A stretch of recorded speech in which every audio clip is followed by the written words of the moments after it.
নমস্কার, আশা করি সবাই ভালোই আছেন। সুমতি কিচেন উইথ ব্লগ থেকে সবাইকে স্বাগত। আজকে আমার ঠান্ডা লেগেছে, সেই জন্য কথাগুলো শুনতে একটু কেমন লাগছে, আর আপনারা প্রথম থেকে শেষ পর্যন্ত দেখবেন, আশা করি ভালোই লাগবে। আজকে হচ্ছে গার্লিক চিকেন বানিয়েছি। আর যে কোনো জিনিস আমি রান্না করে আপনাদের সঙ্গে শেয়ার করি। প্রথমে আমার ছেলে খায় আর তারপরে আপনাদের সঙ্গে শেয়ার করি। আজকে কিন্তু আমার ছেলে খেয়ে খুবই প্রশংসা করছে, মানে দুর্দান্ত হয়েছে, বলছে রেস্টুরেন্টের মতন হয়েছে। কিভাবে গার্লিক চিকেন বানালাম আসুন তাহলে দেখুন।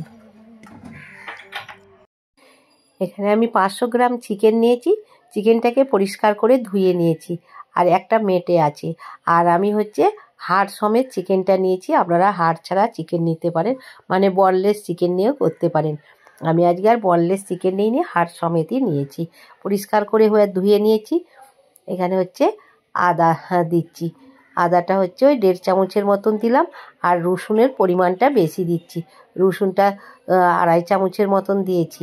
যেহেতু গার্লিক চিকেন, সেই জন্য হচ্ছে রসুনের পরিমাণটা বেশি দিতে হবে।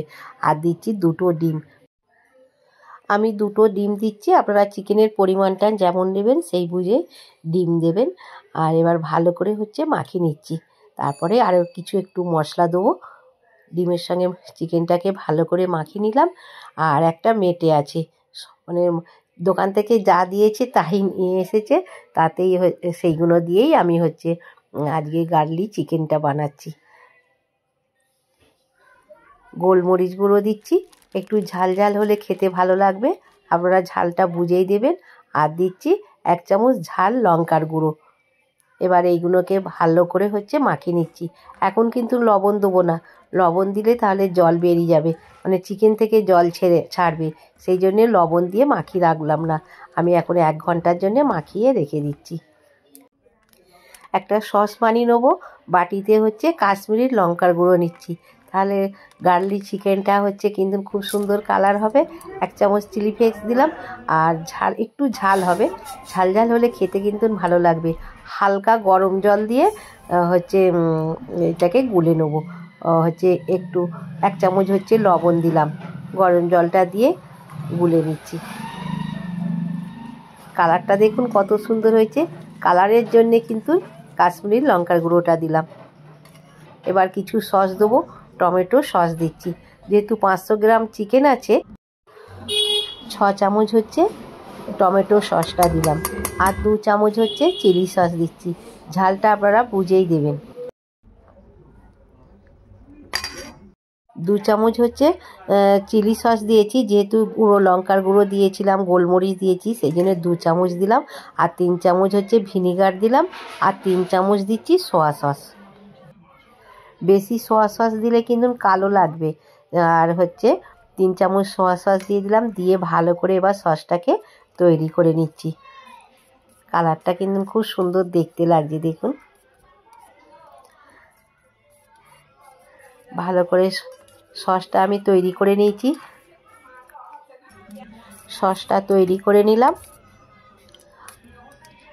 চিকেনটা 1 ঘন্টার জন্য মাখিয়ে রেখেছিলাম, দেখুন কত সুন্দর চিকেনটা হচ্ছে কালারটা লাগছে। এবার লবণ দিচ্ছি। প্রথমে তো লবণ দিইনি, জল ছাড়বে বলে, সেই জন্য এখন লবণটা দিলাম। লবণটা দিয়ে ভালো করে মাখিয়ে নিচ্ছি। ভালো করে মাখানো হয়ে গেছে। এখানে নিয়েছি কর্নফ্লাওয়ার আর ময়দা, দুটো একসঙ্গে মিক্সড করে নিয়েছি। আর এই যে চিকেন নিলাম, চিকেনটাকে নিয়ে ময়দার সঙ্গে ভালো করে মাখিয়ে নিচ্ছি। এই রকম আপনারা যদি ক্রিস্পি করতে চান তাহলে এইটাকে আবার হচ্ছে জলে ডুবিয়ে আবার এই ময়দার সঙ্গে হচ্ছে মাখিয়ে নিতে হবে। আমি আর ওই রকমভাবে করলাম না, এই রকমভাবেই হচ্ছে করব। আর মাখি কিন্তু রাখবো না, সঙ্গে সঙ্গেই ভাজতে হবে ময়দার সঙ্গে মাখিয়েই। দেখুন ময়দার সঙ্গে মাখিয়ে নিচ্ছি। অ্যারারুট আর ময়দার সঙ্গে মাখিয়ে নিয়েছি। আর এখানে তেল বসিয়ে দিয়েছি, তেলটা গরম হয়ে গেছে। এবার তেলের মধ্যে ছেড়ে দিচ্ছি। তেলের মধ্যে অনেকগুলোই ছেড়ে দিয়েছি। এবার মিডিয়াম আছে কিন্তু ভাজছি। ফুল আছে ভাজলে কিন্তু হবে না, ফুল আছে ভাজলে ভেতরটা কাঁচা থেকে যাবে আর তাড়াতাড়ি লাল হয়ে যাবে। মিডিয়াম আছে ভাজছি। এই দেখুন এইরকম কালার হয়েছে, খুব বেশি কিন্তু এগুলো লাল হবে না, যেহেতু গুঁড়ো দিয়ে ময়দার গুঁড়ো দিয়ে মাখানো আছে, সেই জন্য খুব বেশি লাল হবে না। এইগুলো ভাজা হয়ে গেছে, এবার এইগুলোকে হচ্ছে তুলে নিচ্ছি। এগুলোকে তুলে নিয়ে তারপর বাকিগুলোকে হচ্ছে ভেজে নেবো। আর যে সকল নতুন বন্ধুরা আমার চ্যানেলে প্রথম, অবশ্যই চ্যানেলটিকে সাবস্ক্রাইব করবেন, পাশের বেল বাটনটি অন করবেন, সবার সঙ্গে শেয়ার করবেন, লাইক করবেন আর কমেন্ট করে জানাবেন আজকের গার্লি চিকেন কেমন হয়েছে। আর নতুন বন্ধুদের দিকে অসংখ্য ধন্যবাদ আমার এই রেসিপি দেখার জন্য। প্রথম ব্যাচটা তুলে নিয়েছি, দ্বিতীয় ব্যাচটাকে ভেজে নিচ্ছি। এরকম করে সবগুলোকেই ভেজে তুলে নিচ্ছি। ভাজা হয়ে গেছে, এই দেখুন কি সুন্দর হয়েছে। দেখুন আমার ছেলে তো খেয়ে দারুণ বলছে, খুব সুন্দর হয়েছে। এবার হচ্ছে কড়াতে তেল দিয়েছি, আর যে ভাজা তেলটা ছিল কালো হয়ে গেছিলো, ঢেলে নিয়েছি, নিয়ে পরিষ্কার তেল দিয়েছি। আর যেহেতু গার্লি চিকেন সেই জন্যে রসুন কুচোনা দিলাম। রসুনটা 2 চামচ দিয়েছি, রসুনের পরিমাণটা বেশি দিতে হবে। আর স্প্রিং অনিয়নের যে ছোটো ছোটো পেঁয়াজ হয়, সেই পেঁয়াজগুলোকেই কুচি দিয়েছি। একটু নেড়ে নিলাম, হালকা করে রসুনটাকে ভাজতে হবে, হালকা করে ভেজে নিয়ে তারপরে হচ্ছে পেঁয়াজটা দিয়েছি। মানে সেই পেঁয়াজ পাতার যে গড়াতে ছোটো ছোটো পেঁয়াজ থাকে, সেই পেঁয়াজ পাতা দিয়েছি।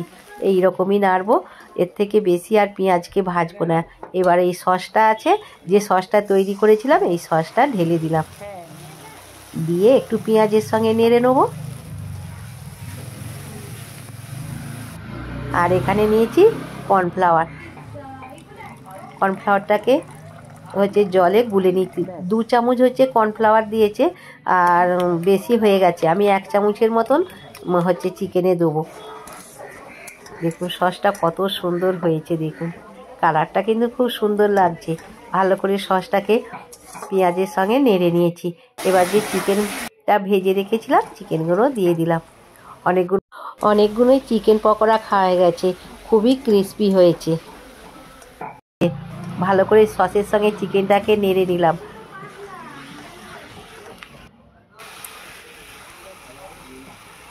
এক চামচ হচ্ছে চিনি দিচ্ছি, চিনি দিলে টেস্টটা আরও দুর্দান্ত হয়ে যাবে। আর চিনিটা যদি পছন্দ করেন আপনারা দেবেন, নাও দিতে পারেন। আর যে বাটিটাতে সস রেখেছিলাম, সেই বাটিটা ধুয়েই জল দিলাম। খুব বেশি কিন্তু জল দেবো না, এটা মাখা মাখা হবে যেহেতু গার্লি চিকেন।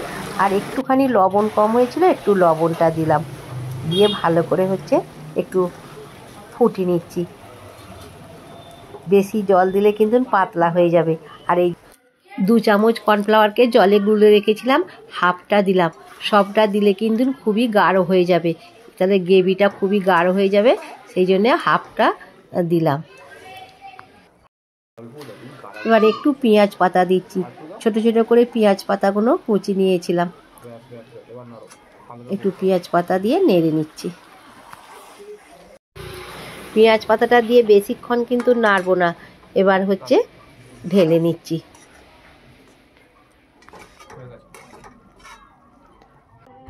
এখানে হচ্ছে গার্লি চিকেনটা হচ্ছে ঢেলে নিয়েছি, আর এখানে সার্ভ করে দিলাম। দেখতে দেখুন খুব সুন্দর হয়েছে, আর খেতে আর একটু ভালো লাগবে বা দেখতে সুন্দরের জন্য ওপর দিয়ে একটু সাদা তিল ছড়িয়ে দিলাম। দুর্দান্ত হয়েছে দেখতে। আশা করি আপনারা প্রথম থেকে শেষ পর্যন্ত দেখলেন। আবার কোনো একটা নতুন রেসিপি নিয়ে আপনাদের সঙ্গে দেখা হবে। ততক্ষণে সুস্থ থাকবেন, ভালো থাকবেন। নমস্কার।